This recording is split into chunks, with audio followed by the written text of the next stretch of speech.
All right, hello everybody. On this edition of Scotty K on how to change your engine oil the right way.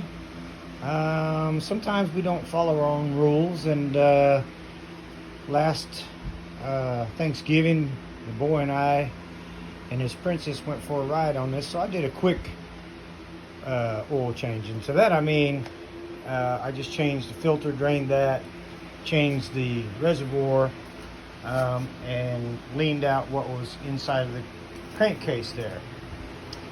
Well, with the weather, etc., it sat for a while, and then when it came riding season again, I checked it, and it seemed to have run low on oil, and I had dumped some while we were in the parking lot of a local restaurant.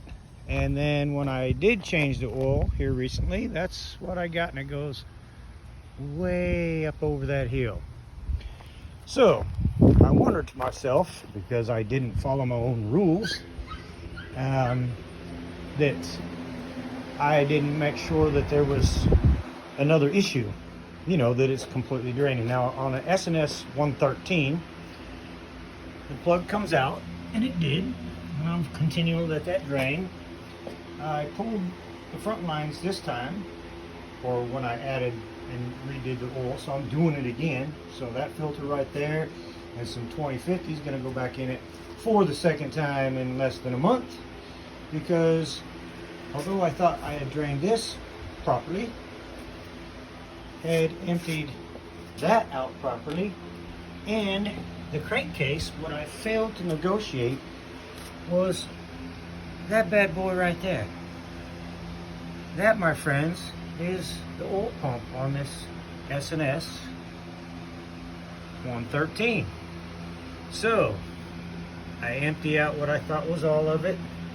Didn't pull the lines off of the fuel filter housing, which I did this time, so that I could ensure to drain this, and I leveled it up with a piece of wood. This time, taking my time, even though it's like 113 degrees out here. And what I failed to negotiate is that bad boy right there. Inside this motor is a channel that goes from your cam into your main crankcase.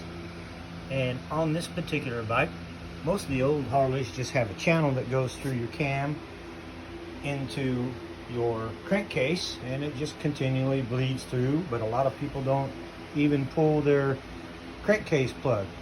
Oh, there's so little in there. Well, then why did this bad boy spew out almost 2.5 quarts of oil, which I didn't know how much I'd got, because you put them in something like that and you take it to the proper place to dispose of it, and had no idea how much came out of it. So do my fill that bad boy up at least halfway, put it back on.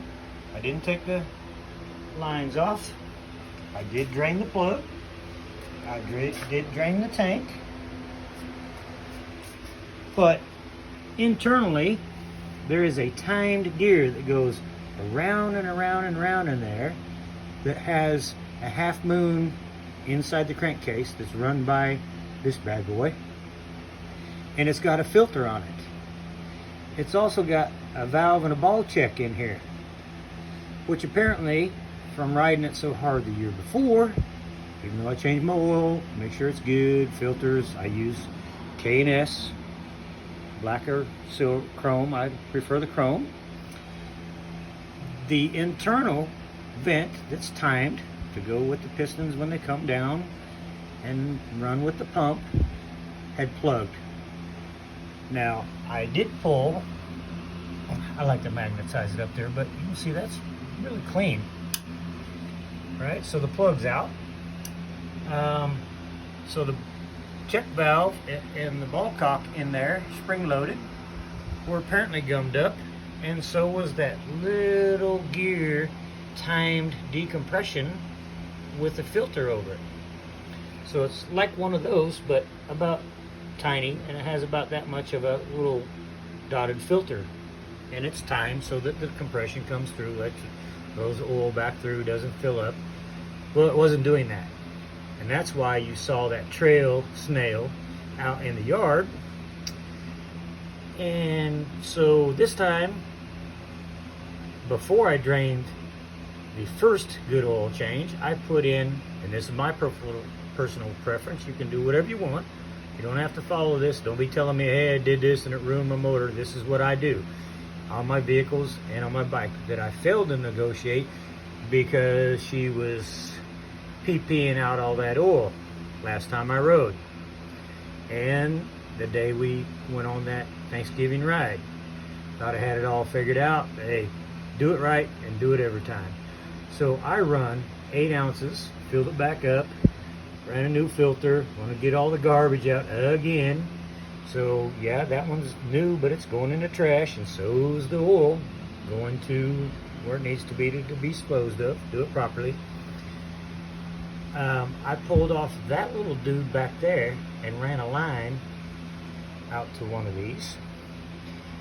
And even though everything seemed to be empty, and I see a lot of videos on this, that dude, once I unplugged it and ran a tip to it and a line to come out here to drain it so it didn't spew garbage all over my bike, which is a check valve and that hose. Well, I ran 8 ounces, okay, of this stuff right here. And I, as I said, almost always do that in it just before every vehicle change. So to do that, oil's still in it. I pulled the plug wires off, let them lay to the side, and that way it'll not fire, but turn. After I've run the old oil in it and put that in, I'll let it pump a little bit, and then we'll fire this girl up until she just gets about 150, 175 and shut it off. Again, I failed to do that, which is why we got the spitting in the road. But when I did change it, there was nothing turning in here. When you open this up and you got this bike fired up, you should see it cycling through here. And I was like, oh, okay. So the check valve in here and the ball cock that's down in that bolt were clogged up, and so was the internal siphon under pressure, timed decompression. So it comes supposed to pump, put it all right back in here, cycle it through, blah blah blah, come back up here, go through your returns, come back down, go through the filter, come back over, and then go inside your pump right there. So I was able to figure out that the ball cock and the channel plug, which are spring loaded, weren't cycling, and nor was my internal decombustion filter. So guess where all the oil was staying? In this. Inside my cam was compressed over 3 quarts. So when I thought I had lost it all on that ride, no, I didn't lose it all. A good portion of it stayed in here because I didn't know how much I drained, and I filled it up as I always had. Now I've approximately got, I don't know, 6, 8, 25 gallons of oil in this dude. And look at your specs on each bike.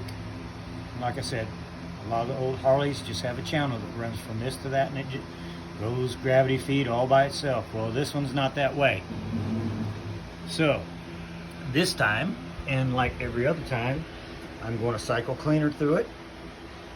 Or I already did that, but now I'm going to actually process and get rid of that and that semi-new oil. It's got the cleaner in it. I made sure that those both were opening and it was pumping up into there. Had so much oil in it that we literally filled that dude right there twice. Yay me. So follow the same steps, use a cleaner if you feel you need to. Got a bunch of the garbage out that didn't need to be in there from just burning oil because it's an air-cooled engine. and the filter did its job, but you know, some things down here were not, and that caused an issue.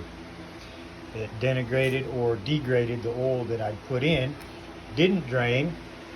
So when I did get it to finally pump through, after I cycled through, like I said, without plugged in, I put the wires back on, fired it up, let it run to about 175 degrees, shut it off.